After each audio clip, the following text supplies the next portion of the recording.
Hello everyone, मेरा नाम है हेमंत और हम देख रहे हैं MS Chauhan advance problem in organic chemistry for IIT JEE.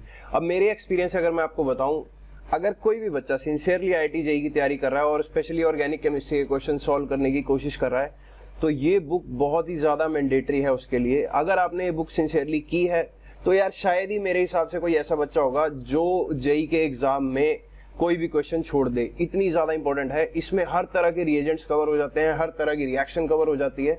तो मेरा यही सजेशन है कि इसको सिंसियरली करो। अब देखते हैं क्वेश्चन नंबर 31। तो 31 में क्या दे रखा है आपको? पीसीसी। तो यहाँ पे पीसीसी का स्ट्रक्चर भी दे रखा है, साथ ही साथ लिख के भी दे रखा है पिरिडीनियम क्लोरोक्रोमेट। तो पीसीसी क्या है? यहाँ पर पीसीसी जो होता है ये है एक माइल्ड ऑक्सीडाइजिंग एजेंट। क्या है? Mild oxidising agent. Mild oxidising agent. अब ऑक्सीडाइजिंग एजेंट तो और भी है, KMnO4 भी है, K2Cr2O7 भी है, लेकिन ये कैसा है? माइल्ड। माइल्ड का मतलब क्या है? ये 1 डिग्री अल्कोहल को कार्बोक्सिलिक एसिड में कन्वर्ट ना करके कहां पर ले जाता है? एल्डिहाइड तक। तो ये ले जाएगा कहां पे? एल्डिहाइड तक। और 2 डिग्री वालों को किस तरफ ले जाता है? 2 डिग्री अल्कोहल को लेके जाता है कीटोन में। और 3 डिग्री वालों के साथ तो कोई भी रिएक्शन नहीं होगी, तो इनका जो है कुछ भी प्रोडक्ट हमें नहीं मिलेगा। तो अभी यहाँ पर क्या है? एक अगर मैं यहाँ पे देखूं ये अल्कोहल, तो इसकी डिग्री कितनी है? अब बच्चे जल्दबाजी में क्या देखते हैं, ये 2 कार्बन देखे और इसको 2 डिग्री कर दिया। भाई ध्यान से देखो, जिस कार्बन से ये OH लगा हुआ है ये एक ही कार्बन के साथ लगा है, तो ये है 1 डिग्री का। और ये जो अल्कोहल है नीचे वाला, इसकी डिग्री कितनी है? ये जिस कार्बन के साथ लगा है ये 1, 2 और 3 कार्बन के साथ लगा है, तो इसकी डिग्री है 3। तो 3 डिग्री वाले के साथ तो हमें पता है कि पीसीसी कोई भी रिएक्शन नहीं देगा, और 1 डिग्री को किस में कन्वर्ट कर देगा? एल्डिहाइड में। तो बड़ा ही सिंपल क्वेश्चन है। फर्स्ट ऑप्शन में एल्डिहाइड में तो कन्वर्ट नहीं हुआ। सेकंड ऑप्शन में अगर आप देखोगे तो ये एल्डिहाइड बन चुका है, और नीचे वाला जो है इसको एज इट इज इसने छोड़ दिया है, क्योंकि 3 डिग्री वाले का ऑक्सीडेशन ये नहीं करवाता। तो यहाँ पर बी ऑप्शन जो है मेरा करेक्ट हो जाएगा। लेकिन फिर भी और ऑप्शन देख लेते हैं। सी ऑप्शन में इसको कार्बोक्सिलिक एसिड में करवा दिया है, ये बात गलत है, क्योंकि कार्बोक्सिलिक एसिड में अगर कन्वर्ट करवाना है तो स्ट्रॉन्ग ऑक्सीडाइजिंग एजेंट चाहिए, जैसे KMnO4 हो गया। और यहाँ पर डी में कीटोन दे रखा है, तो ऑब्वियस सी बात है ये भी गलत है। तो यहाँ पर जो मेरा आंसर हो गया that will be option number B. बड़ा ही सिंपल क्वेश्चन था। अगर कोई भी क्वेश्चन तुम्हें लगता है ना कि यार समझ में नहीं आया, तो तुम मुझे कमेंट सेक्शन में बता सकते हो, मैं दोबारा से रिपीट कर दूंगा। अब 32nd क्वेश्चन देखते हैं। Which is the best reagent to convert isopropyl alcohol to isopropyl bromide? अच्छा क्वेश्चन है। अब यहां पर क्या है, मैं पहले रिएक्टेंट ड्रॉ करता हूं, CH3 CH CH3 और OH। अब अगर ए ऑप्शन वाला जो मुझे स्पीशीज दे रखी है HBr, अगर मैंने इसके साथ रिएक्ट करवाया तो HBr क्या है? एक एसिड है। एसिड क्या करेगा? H पॉजिटिव देगा। अब H पॉजिटिव के साथ क्या होगा? ऑक्सीजन अपना लोन पेयर इसको डोनेट कर देगा। तो चलो मैं डोनेट करवा देता हूं। तो यहां पर क्या बनेगा? CH3 CH CH3 और साथ में क्या है? OH2 positive. अब ऑक्सीजन पर आ गया भाई पॉजिटिव चार्ज। ऑक्सीजन को पॉजिटिव चार्ज बिल्कुल पसंद नहीं है, क्योंकि ये है एक इलेक्ट्रोनेगेटिव एलिमेंट। तो यहां से ये क्या है? ये लिविंग ग्रुप के फॉर्म में निकल जाएगा और यहां से पानी बाहर हो जाएगा। पानी बाहर होगा तो कार्बोकैटायन जनरेट होगा, CH3 CH CH3 और यहाँ पर पॉजिटिव चार्ज। और जो फर्स्ट स्टेप है जिसमें हमने H पॉजिटिव करवाया था लिबरेट, तो यहाँ पर Br नेगेटिव भी तो बनेगा। अब ये कार्बोकैटायन पर कौन अटैक कर देगा? Br negative. तो यहाँ पर मेरा जो है प्रोडक्ट बन जाएगा आइसोप्रोपाइल ब्रोमाइड। लेकिन इसमें एक आशंका और भी है। मतलब आशंका क्या है? जब ये कार्बोकैटायन बनेगा तो यहाँ पर अगर आप देखोगे तो यहाँ से ये हाइड्रोजन जो है यहाँ फॉल करके एलिमिनेशन रिएक्शन करवा सकता है। तो एलिमिनेशन जो है यहाँ पर पॉसिबल है, एलिमिनेशन पॉसिबल। नो डाउट तुम्हें जो न्यूक्लियोफिलिक सब्स्टिट्यूशन प्रोडक्ट मिलेगा, जो आइसोप्रोपाइल ब्रोमाइड मिलेगा, वो मेजर मिलेगा, लेकिन यहाँ पर स्टिल एलिमिनेशन क्या है? पॉसिबल है। लेकिन वो पूछ रहा है बेस्ट रिएजेंट बताओ। तो अगले ऑप्शन में अगर मैं देखूं तो यहाँ पर क्या है? CH3, चलो मैं फिर से ड्रॉ कर देता हूँ, CH3 और ये क्या था मेरे पास? Isopropyl alcohol OH। अब इसके सामने अगर मैं SOBr2 के साथ रिएक्शन करवा दूं, तो बच्चों ने यूजुअली क्या किया होता है? डार्जन प्रोसीजर, SOCl2। तो वैसा ही SOBr2 भी है। तो ये यहाँ पर क्या होगा? SOBr2। तो ऑक्सीजन क्या करेगा, अपने लोन पेयर से यहाँ अटैक करेगा, ये बॉन्ड ऊपर खुल जाएगी, अब ऑक्सीजन पर नेगेटिव चार्ज आएगा, लेकिन ये बॉन्ड कैसी हो जाएगी, सिंगल। तो डबल बॉन्ड की स्ट्रेंथ सिंगल बॉन्ड से ज्यादा है, तो ये जब इसको रिटर्न करेगा तो यहाँ से क्या है, एक Br नेगेटिव लिबरेट हो जाएगा, तो Br नेगेटिव मुझे बाहर मिल जाएगा और यहाँ पे बनेगा कुछ कैसा, CH3 CH CH3 O S double bond O और यहाँ पर क्या है Br, और एक Br नेगेटिव जो है मुझे मिल गया। अब ये क्या है, एक स्ट्रॉन्ग न्यूक्लियोफाइल। क्या है, स्ट्रॉन्ग न्यूक्लियोफाइल। ऑब्वियस ही बात है, इस पर नेगेटिव चार्ज है तो इसको पॉजिटिव चार्ज पसंद होगा। अब यहाँ पर अगर आप देखो तो ये कार्बन और ऑक्सीजन बॉन्ड में ऑक्सीजन है इलेक्ट्रोनेगेटिव, इलेक्ट्रोनेगेटिव तो है ही है, तो इलेक्ट्रॉन खींचेगा अपनी तरफ, तो कार्बन पर कैसा चार्ज आएगा, पॉजिटिव चार्ज, और इस पॉजिटिव चार्ज पर ये Br नेगेटिव जो है पीछे से अटैक कर देगा, तो यहाँ से जो मेरा प्रोडक्ट बनेगा वो क्या बनेगा, तो यहाँ पर कुछ ऐसे बन जाएगा CH3 CH Br and CH3 isopropyl bromide, इसमें बन जाएगा, और ये जो है लिविंग ग्रुप के फॉर्म में बाहर निकल जाएगा। और ये एक अच्छा लिविंग ग्रुप है भी, क्योंकि अगर ऑक्सीजन बाहर निकला तो ऑक्सीजन पर आएगा नेगेटिव चार्ज, और ये नेगेटिव चार्ज जो है कॉन्जुगेशन में भी है, तो पक्का ये बाहर निकल जाएगा और Br अटैक करेगा। अब जो मेरा प्रोडक्ट बनेगा वो सिर्फ और सिर्फ आइसोप्रोपाइल ब्रोमाइड ही बनेगा, तो इसके लिए जो मेरा बेस्ट रिएजेंट हो गया वो हो गया SOBr2। अगले भी ऑप्शन देख लेते हैं, Br2। अब Br2 जो है वो जनरली एडिशन रिएक्शन करवाता है अल्कीन्स के ऊपर, तो ये भी मेरा आंसर नहीं है।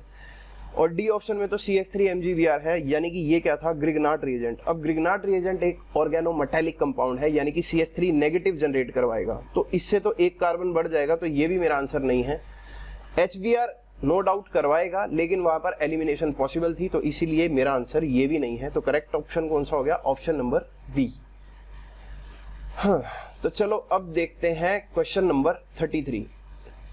ये भी एक अच्छा क्वेश्चन है, क्योंकि इसमें आपको न्यूमैन प्रोजेक्शन दे रखी है, और न्यूमैन प्रोजेक्शन के बाद जो आपको आंसर देना है मेजर प्रोडक्ट वो है 100 हॉर्स में। तो इसमें बच्चों को क्या है कि स्टीरियो केमिकल कन्वर्जन आना चाहिए, मतलब स्टीरियो केमिस्ट्री कैसे देखते हैं, कैसे किसी न्यूमैन को फिशर में कन्वर्ट किया जाता है, कैसे फिर फिशर से आप 100 हॉर्स बना सकते हो। तो चलो मैं फिर भी आपको सिखाता हूँ क्या करना है। सबसे पहले तो देखो उसने यूज क्या करवाया है, ये क्या है, HNO2। अब HNO2 का क्या काम है, ये बेसिकली एक कॉम्बिनेशन है NaNO2 प्लस HCl का, और ये क्या करवाता है, डाई एजोटाइजेशन। ये क्या करवाएगा, डाई एजोटाइजेशन रिएक्शन। अब सर डाई एजोटाइजेशन क्या होती है, बेसिकली अगर आपको NH2 को N2 पॉजिटिव में कन्वर्ट करवाना है डाई एजो कंपाउंड में, तो आपको डालना पड़ता है HNO2 या NaNO2 प्लस HCl। अब अगर मैं इसको देखूं तो यहां पर मेरा क्या बन जाएगा, ये NH2 क्या बन जाएगा, N2 पॉजिटिव, डाई एजोटाइजेशन हो जाएगी। लेकिन ये क्वेश्चन जो है मैं ये न्यूमैन से नहीं कर सकता, मुझे इसको फिशर में कन्वर्ट करना पड़ेगा सबसे पहले। तो फिशर में कन्वर्ट करके देखते हैं। और जिन बच्चों को लगता है कि वो डायरेक्ट कर देंगे न्यूमैन से, यार थोड़ा सा ना डिफिकल्ट है न्यूमैन से डायरेक्ट करना, क्योंकि अभी तुम लोग इतने एक्सपर्ट हो नहीं, और N2 पॉजिटिव ऊपर लगा हुआ है, तो जो अटैक होगा वो लेफ्ट या राइट से करवाओ तो रिएक्शन का समझ में आता है, ऊपर से अटैक आप नहीं करवा पाओगे। तो इसीलिए कह रहा हूँ आप फिशर में इसको कन्वर्ट करना सीख लो। तो बेसिकली क्या है, यहां पर मैं ड्रॉ करता हूं फिशर। तो फिशर में सबसे पहले जो नीचे वाला है इस पर pH लगा हुआ है, साथ ही में इसके लेफ्ट पर भी एक pH है, यहाँ पर देखो ये वाला pH मैंने ड्रॉ कर दिया, और साथ ही साथ यहाँ पर क्या है, OH ग्रुप है। तो मैंने नीचे वाला कार्बन तो सेटल डाउन कर दिया। अब ऊपर में क्या है, ऊपर लगा हुआ था N2 पॉजिटिव, मतलब मैं डाई एजोटाइजेशन करवा चुका हूँ। अब बात ये है, फिशर फॉर्म अगर किसी भी बच्चे को पढ़नी हो तो इस पर पूरा का पूरा वीडियो बनाया जा सकता है।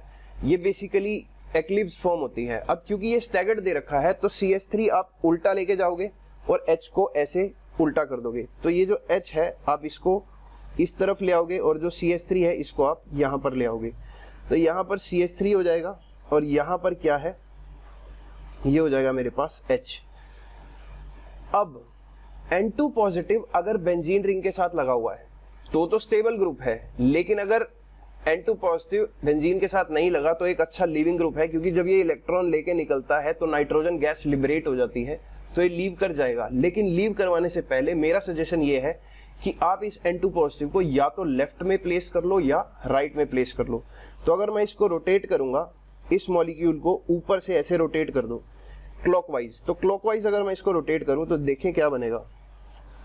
तो N2 पॉजिटिव आ जाएगा यहाँ पर, CH3 चला जाएगा ऊपर और H आ जाएगा यहाँ पर, और नीचे वाला मॉलिक्यूल मतलब जो नीचे से मॉलिक्यूल है उसको मैंने छेड़ा नहीं है तो मैं एज इट इज लिख देता हूँ PH और यहाँ पर क्या है OH। अब देखो ध्यान से, ये यहाँ से करेगा लीव, जब लीव करेगा तो आपके पास क्या बन जाएगा, एक कार्बोकटाइन। तो ये यहाँ से लीव करेगा तो यहाँ पर आएगा पॉजिटिव चार्ज। अब इस पॉजिटिव चार्ज पे सिचुएशन मुझे ड्रॉ करनी पड़ेगी, तो ये कुछ ऐसा दिखेगा। तो ये एक बहुत ही अच्छा क्वेश्चन है, जो भी बच्चा तैयारी कर रहा है जेईई की उसको ऐसे क्वेश्चंस करने चाहिए। तो यहाँ पर आया पॉजिटिव चार्ज और यहाँ पर क्या था OH, ये है PH और नीचे भी क्या था PH।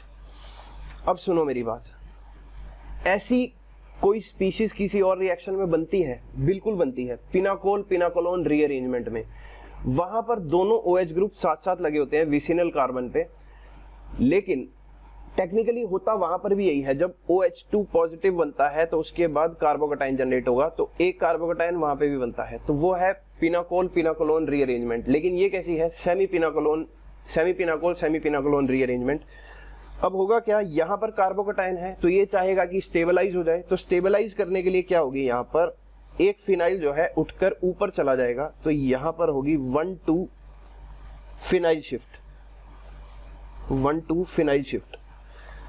तो अगर यहाँ पर मैं फिनाइल शिफ्ट करवा दूं तो ये ऊपर चला जाएगा और कार्बोकटाइन अब नीचे आ जाएगा।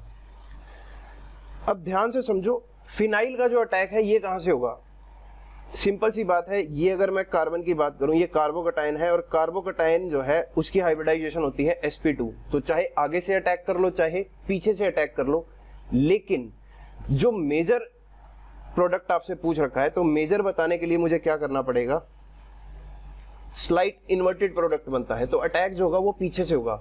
अब पीछे से सर कैसे अटैक करवाऊं, देखो N2 राइट में लगा हुआ था, तो जो PH शिफ्ट होगा वो N2 से अपोजिट साइड पे शिफ्ट करेगा। तो N2 क्योंकि राइट में था तो ऊपर जो PH आएगा वो आएगा लेफ्ट से। जब PH लेफ्ट से आएगा तो सर हाइड्रोजन कहाँ जाएगा, तो हाइड्रोजन राइट में शिफ्ट हो जाएगा। तो यहाँ पर हाइड्रोजन हो गया राइट में शिफ्ट और यहाँ पर क्या है CH3। अब क्योंकि फिनाइल यहाँ से शिफ्ट हुआ है तो यहाँ पर पॉजिटिव चार्ज आएगा, साथ में क्या लगा हुआ है OH और यहाँ पर क्या है PH। अब OH के पास क्या है लोन पेयर, तो ये जो है ये यहाँ पर ट्रांसफर हो जाएंगे और ये कैसी बॉन्ड बन जाएगी, डबल बॉन्ड। तो यहाँ से जो मेरा प्रोडक्ट बनेगा that will B CH3 PH H C double bond O और यहाँ पर क्या है PH। अब क्योंकि इसने यहाँ पर अभी भी जो है 100 हॉर्स प्रोजेक्शन दे रखी है तो मुझे इसको कन्वर्ट करना पड़ेगा। तो सबसे पहले तो क्या है, तुम इसको एज इट इज ड्रॉ कर लो। तो तुम्हारे पास यहाँ पे क्या मिलेगा, C double bond O PH मैंने ड्रॉ कर दिया। अब इसके साथ एक लाइन लगाई जैसे हम नॉर्मली 100 हॉर्स में लगाते हैं। अब ऊपर वाले ग्रुप्स को अरेंज करके देखते हैं। CH3 ऊपर लगा हुआ है, तो जब ऊपर लगता है तो मैं इसको एक Y बनाता हूं, तो Y में CH3 नीचे आ जाएगा। यहाँ पर PH लगा हुआ है और यहाँ पर क्या है H। देखें क्या मेरा कोई आंसर मैच होता है, CH3 नीचे, CH3 तो यार कहीं पे भी नीचे मैच नहीं हो रहा। तो इसका मतलब जो है मुझे रोटेट करवाना पड़ेगा फिर से। तो फिर से जब रोटेट करवाऊंगा तो ये अगर मैं इसको ऐसे रोटेट करवा दूं तो यहाँ पर मुझे ऐसा सिचुएशन मिलेगा PH C double bond O, ये यहाँ पर। अब नीचे आ जाएगा PH, तो PH नीचे आ गया। CH3 चला जाएगा H की जगह, तो मैंने एज इट इज ड्रॉ कर दिया, और H आ जाएगा PH की जगह, तो यहाँ पर H ड्रॉ कर दिया। अब देखते हैं क्या कोई ऑप्शन ऐसा है HCH3 PH जिसमें PH नीचे हो, CH3 राइट में हो और H लेफ्ट में हो। बिल्कुल ए ऑप्शन जो है मेरा यही है। तो ये क्वेश्चन कितना बेहतरीन क्वेश्चन था, इसीलिए मैं बोलता हूं कि जेईई के लिए ये बुक तो कर ही लेनी चाहिए। तो यहां से जो मेरा करेक्ट ऑप्शन हो गया that is option number A. अब देखते हैं नेक्स्ट क्वेश्चन। ये भी एक अच्छा क्वेश्चन है, इसमें भी स्टीरियो आइसोमर्स पूछ रखा है, तो डेफिनेटली स्टीरियो केमिस्ट्री तो इन्वॉल्व है ही है। तो सबसे पहले जो रिएजेंट डाले हैं उसका काम आपको पता होना चाहिए। ये क्या है, आयोडिक एसिड। ये है आयोडिक एसिड। ये क्या करता है, अगर मान लो आपके पास CC और साथ में OH OH लगे हों तो ये इस बॉन्ड को ब्रेक कर देगा और ब्रेक करके इसको किस में कन्वर्ट कर देगा, C डबल बॉन्ड O में और C डबल बॉन्ड O में। ये करता कैसे है, बेसिकली कुछ नहीं है, ये एक और OH लगाएगा और ब्रेक करने के बाद जब एक कार्बन पर 2 OH ग्रुप होते हैं तो एसिटल फॉर्म करता है, और एसिटल में मैंने आपको बताया हुआ है अनस्टेबल है, H2O का मॉलिक्यूल जब निकलेगा तो C डबल बॉन्ड O बन जाएगा। तो ऐसा ही कुछ करते हैं इसमें। तो चलो ड्रॉ करना शुरू करूं। तो यहाँ पर ये वाली बॉन्ड ब्रेक कर देना, ब्रेक कर दी सर, तो यहाँ पर ये हो जाएगा CH3 और ये हो जाएगा डबल बॉन्ड O, और यहाँ पर एज इट इज यहाँ पर भी क्या हो जाएगा, C डबल बॉन्ड O और साथ में क्या लगा हुआ था, CH3।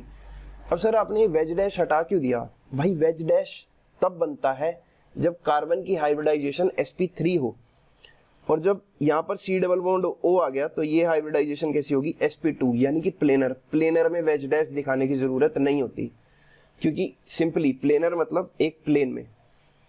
अब अगले स्टेप में क्या है, LiLH4 एक्सेस, ये क्या है, एक strong reducing agent, strong reducing agent. तो ये रिडक्शन कर देगा, रिडक्शन कैसे करेगा देखो, यहां पर इसको OH में कन्वर्ट कर देगा, CH3 एज इट इज रहेगा, और यहां पर ये CH3 एज इट इज रहेगा, और ये क्या हो जाएगा, OH। तो हमेशा ऐसा ही होता है, अगर कीटोन का मैं रिडक्शन करवाऊं तो 2 डिग्री का अल्कोहल मिलता है, और मुझे वही मिल रहा है। अब अगर मैं यहाँ पर देखूं CH3, एक हाइड्रोजन लगा होगा, ये भी CH3 है और एक हाइड्रोजन लगा होगा, तो ये जो कार्बन है जिस पर ये सारे ग्रुप्स लगे हैं, ये कैसे कार्बन है, कायरल कार्बन।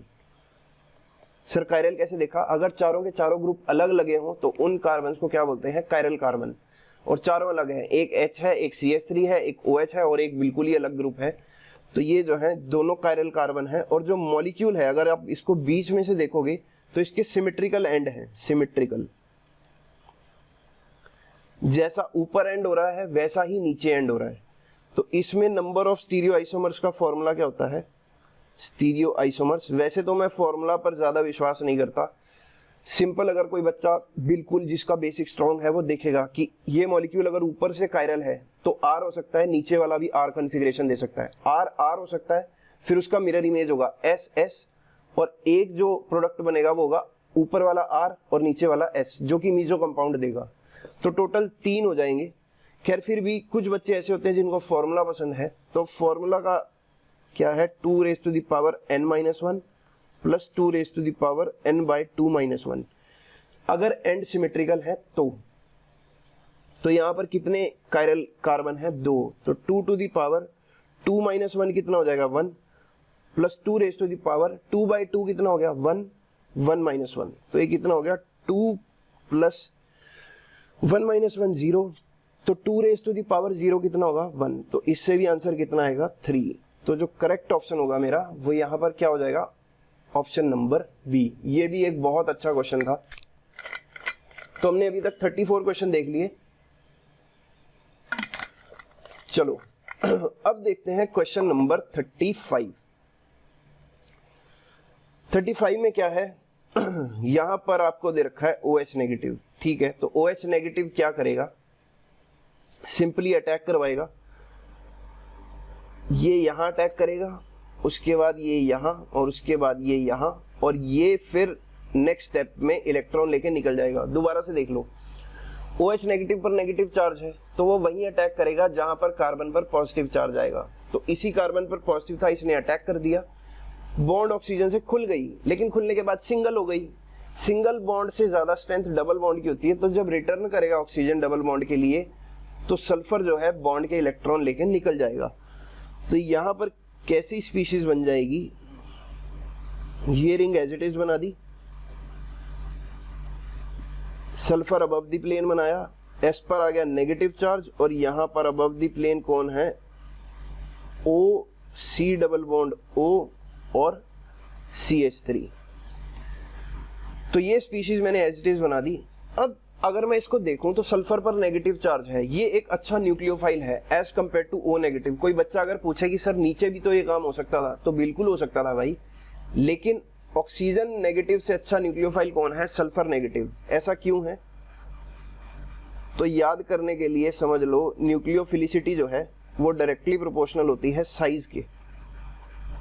तो जब साइज बड़ा होगा तो यहाँ पर सिंपली, एक सेकेंड, हाँ, तो अगर साइज बड़ा होगा तो न्यूक्लियोफिलिक कैरेक्टर भी ज्यादा होगा। अब न्यूक्लियोफिलिक कैरेक्टर ज्यादा है तो ये क्या करेगा, ये अटैक कर सकता है ऊपर से और ये लीव कर जाएगा ऐसे। और अगर ये लीव कर गया तो स्टेबल भी है, क्योंकि अगर ऑक्सीजन ने नेगेटिव चार्ज लिया तो ये कैसा है, कॉन्जुगेशन में। तो क्या मैं प्रोडक्ट सी बना दूं? नहीं, इसमें इंट्रामोलिकुलर अटैक नहीं हो पाएगा। इंट्रामोलिकुलर अटैक बहुत सारे बच्चे यही करेंगे और ये सी ऑप्शन लगा के चले जाएंगे, लेकिन ये गलत हो जाएगा। क्यों गलत होगा, अब समझो। अगर यहां पर तुमने ये अटैक करवा दिया तो गड़बड़ है भाई। एक बारी मैं इसको इरेज कर देता हूं। हाँ, क्या सिचुएशन थी, एस पर था नेगेटिव चार्ज और ये ऑक्सीजन एज इट इज। क्यों सर इंट्रामोलिकुलर अटैक क्यों नहीं होगा? अगर हो सकता है तो हो जाना चाहिए। देखो भाई, ये सल्फर जो है ये कैसा है, अबव द प्लेन। तो जब अटैक करेगा तो भी अबव द प्लेन करेगा, और इसको अबव द प्लेन ही कौन सा ग्रुप मिल जाएगा, ये जो ऊपर लगा हुआ है OC+O तो यहां पर अबव द प्लेन जब अटैक करना चाहेगा तो नहीं कर पाएगा, क्योंकि ऊपर ऑलरेडी कोई ग्रुप है। तो अब क्या करें, तो जैसा सिचुएशन ऊपर हुआ था, जो काम ऊपर किया था वही नीचे भी करो। तो OH नेगेटिव अब नीचे भी अटैक करेगा, तो OH नेगेटिव नीचे अटैक करेगा, ये खुल जाएगी। ये बॉन्ड जब रिटर्न होगी तो यहाँ से ये टूट जाएगा। तो कुछ ऐसा स्पीशीज मिलेगा देखने को। यहाँ पर क्या है, S नेगेटिव, और यहाँ पर क्या है, O नेगेटिव। अब अगले स्टेप में प्रोटोनेट करवा रखा है तो दोनों को H+ दिलवा दो। तो यहाँ पे क्या बन जाएगा, ऊपर ही SH और नीचे OH। तो जो मेरा प्रोडक्ट होगा that will be option number B. अब ये मैंने इतनी सारी कथा तुम्हें क्यों सुनाई है, क्योंकि ये नेक्स्ट क्वेश्चन में एज इट इज ये कंसेप्ट लगने वाला है। तो जिसने अभी ध्यान से सुना है वो अगले क्वेश्चन में इसको लगा देगा। अगले क्वेश्चन में क्या होगा, सबसे पहले यही होगा, ये यहाँ पर S नेगेटिव जनरेट होगा। अब ये बिलो द प्लेन है, below the plane OC+O CH3। अब इंट्रामोलिकुलर अटैक हो सकता है, क्योंकि अब जो यहाँ पर नीचे वाला ग्रुप है ये बिलो द प्लेन है, तो ऊपर से जगह खाली है अटैक करने को। तो अब ये ऊपर से अटैक करेगा और ये बॉन्ड तोड़ के यहाँ से बाहर हो जाएगा। तो बॉन्ड तोड़ पाएगा, बिल्कुल तोड़ पाएगा, क्योंकि ऑक्सीजन पर जब नेगेटिव चार्ज आएगा तो ये यहाँ पर रेजोनेंस में है, तो एक अच्छा लिविंग ग्रुप है। तो एक ऐसा है good leaving group, good leaving group. तो ये छोड़कर चला जाएगा, तो यहां से जो है इंट्रामोलिकुलर अटैक होगा और जो प्रोडक्ट बनेगा दैट विल बी, सॉरी, तो जो प्रोडक्ट बनेगा ये सल्फर जो है बीच में आ जाएगा, इधर और इधर। अब तुम कहोगे ये अटैक हुआ क्यों ऐसे? भाई देखो सिंपल सी बात है, सल्फर पे नेगेटिव चार्ज था तो इसको क्या पसंद होगा, पॉजिटिव चार्ज। ये ऑक्सीजन जो है ये कार्बन से बार बार इलेक्ट्रॉन डेंसिटी खींच रहा था, तो सल्फर ने कहा तू खींच के ले जा, मैं कार्बन को सेटिस्फाई कर दूंगा। तो सल्फर ऊपर से अटैक करके क्या बनवा देगा, सी प्रोडक्ट। और ये पॉसिबल भी है क्योंकि निकलने वाला ग्रुप जो है वो बिलो द प्लेन है। तो ये दो बेहतरीन क्वेश्चन थे जो बच्चे की अंडरस्टैंडिंग को बढ़ा सकते हैं। तो आई होप आपको ये सारे के सारे क्वेश्चन अच्छे लगे होंगे और ये सब आपके लिए यार जरूरी भी हैं। तो अगर आपको थोड़ी सी भी हेल्प मिली हो तो एक छोटा सा कमेंट जरूर करना कि समझ में आया या नहीं आया, और अपने दोस्तों के साथ शेयर भी कर सकते हो और वीडियो को लाइक जरूर करना। मिलते हैं आपसे नेक्स्ट वीडियो में।